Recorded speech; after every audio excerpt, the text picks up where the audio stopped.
1 Samuel chapter 20, verse 1 to 42. And David fled from Naioth Ramah, and came and said before Jonathan, What have I done? What is mine iniquity? And what is my sin before thy father, that he seeketh my life?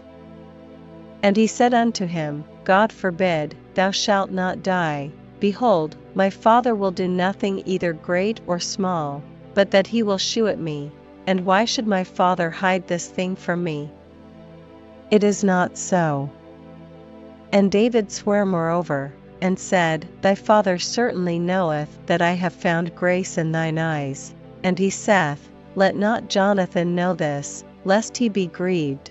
But truly as the Lord liveth, and as thy soul liveth, there is but a step between me and death. Then said Jonathan unto David, Whatsoever thy soul desireth, I will even do it for thee. And David said unto Jonathan, Behold, tomorrow is the new moon, and I should not fail to sit with the king at meat, but let me go, that I may hide myself in the field unto the third day at even. If thy father at all miss me, then say, David earnestly asked leave of me, that he might run to Bethlehem his city, for there is a yearly sacrifice there, for all the family. If he say thus, It is well, thy servant shall have peace, but if he be very wroth, then be sure that evil is determined by him.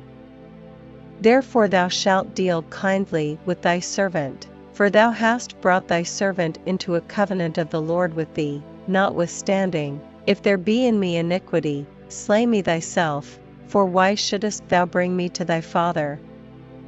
And Jonathan said, Far be it from thee, for if I knew certainly that evil were determined by my father to come upon thee, then would not I tell it thee? Then said David to Jonathan, Who shall tell me? Or what if thy father answer thee roughly? And Jonathan said unto David, Come, and let us go out into the field. And they went out both of them into the field.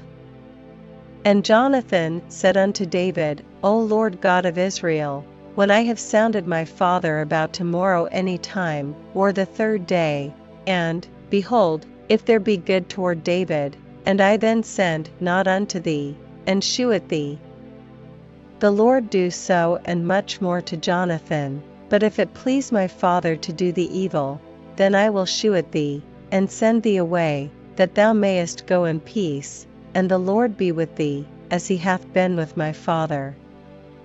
And thou shalt not only while yet I live shew me the kindness of the Lord, that I die not. But also thou shalt not cut off thy kindness from my house forever, no, not when the Lord hath cut off the enemies of David every one from the face of the earth.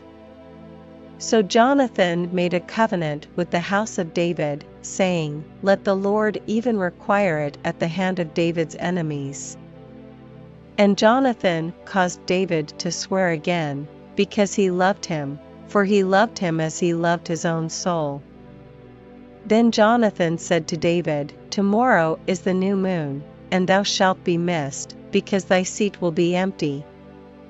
And when thou hast stayed 3 days, then thou shalt go down quickly, and come to the place where thou didst hide thyself when the business was in hand, and shalt remain by the stone Ezel. And I will shoot 3 arrows on the side thereof, as though I shot at a mark. And, behold, I will send a lad, saying, Go, find out the arrows. If I expressly say unto the lad, Behold, the arrows are on this side of thee, take them, then come thou, for there is peace to thee, and no hurt, as the Lord liveth. But if I say thus unto the young man, Behold, the arrows are beyond thee, go thy way, for the Lord hath sent thee away. And as touching the matter which thou and I have spoken of, behold, the Lord be between thee and me forever. So David hid himself in the field, and when the new moon was come, the king sat him down to eat meat. And the king sat upon his seat, as at other times, even upon a seat by the wall, and Jonathan arose, and Abner sat by Saul's side, and David's place was empty. Nevertheless Saul spake not anything that day, for he thought, Something hath befallen him, he is not clean, surely he is not clean. And it came to pass on the morrow, which was the 2nd day of the month, that David's place was empty. And Saul said unto Jonathan his son, Wherefore cometh not the son of Jesse to meat, neither yesterday, nor today? And Jonathan answered Saul, David earnestly asked leave of me to go to Bethlehem. And he said, Let me go, I pray thee, for our family hath a sacrifice in the city, and my brother, he hath commanded me to be there. And now, if I have found favor in thine eyes, let me get away, I pray thee, and see my brethren. Therefore he cometh not unto the king's table. Then Saul's anger was kindled against Jonathan, and he said unto him, Thou son of the perverse rebellious woman, do not I know that thou hast chosen the son of Jesse to thine own confusion, and unto the confusion of thy mother's nakedness? For as long as the son of Jesse liveth upon the ground, thou shalt not be established, nor thy kingdom. Wherefore now send and fetch him unto me, for he shall surely die. And Jonathan answered Saul his father, and said unto him, Wherefore shall he be slain? What hath he done? And Saul cast a javelin at him to smite him, whereby Jonathan knew that it was determined of his father to slay David. So Jonathan arose from the table in fierce anger, and did eat no meat the 2nd day of the month, for he was grieved for David, because his father had done him shame.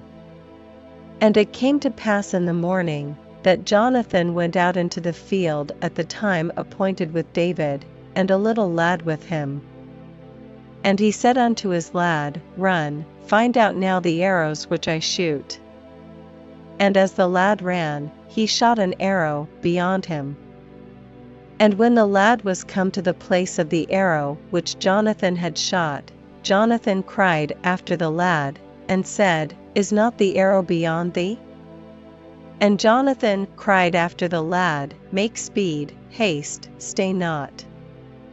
And Jonathan's lad gathered up the arrows, and came to his master. But the lad knew not anything, only Jonathan and David knew the matter. And Jonathan gave his artillery unto his lad, and said unto him, Go, carry them to the city. And as soon as the lad was gone, David arose out of a place toward the south, and fell on his face to the ground, and bowed himself 3 times, and they kissed one another, and wept one with another, until David exceeded. And Jonathan said to David, Go in peace, forasmuch as we have sworn both of us in the name of the Lord, saying, The Lord be between me and thee, and between my seed and thy seed forever. And he arose and departed, and Jonathan went into the city.